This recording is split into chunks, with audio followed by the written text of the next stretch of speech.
আপনার বাড়ি মুন্সিগঞ্জ। নাম জিজ্ঞেস করেন আগে। আমার নাম বিচারপতি শামসুদ্দিন চৌধুরী মানিক। বিচারপতি শামসুদ্দিন মানিক। মানিক কে? হাইকোর্টের যিনি কয়েকদিন আগে একটা উপস্থাপন করছো। চ্যানেল আইছি। সেই মানিক কে? চ্যানেল আইছে? হ্যাঁ হ্যাঁ। সেই মানিক ওনার নাম হলো বিচারপতি মানিক, বাড়ি মুন্সিগঞ্জ। আপনার পিতার নাম? পিতার নাম মরহুম আব্দুল হাকিম চৌধুরী। আব্দুল হাকিম চৌধুরী। গুড। জি। আপনি ইন্ডিয়া পালাইতেছেন কেন বলেন? ভয়ে পালাইতেছি। কার বইয়ে?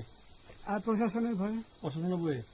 ওই একটা মেয়ে যে বলছিলেন যে ইয়ের বাচ্চা দীপ্তি চৌধুরী। ওইটা আমি খবর চাইছি। নামটা আমি বলি আপনাদের, আমি এই যে দেখাচ্ছি, আমি হ্যাঁ ইয়ে রোগী।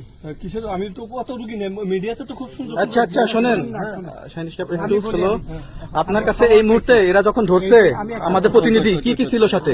আপনার সাথে কি কি ছিল এটা বলেন। আমার সাথে ছিল ব্রিটিশ পাসপোর্ট, হ্যাঁ, বাংলা পাসপোর্ট, বাংলা পাসপোর্ট, টাকা টাকা, আর কয়টা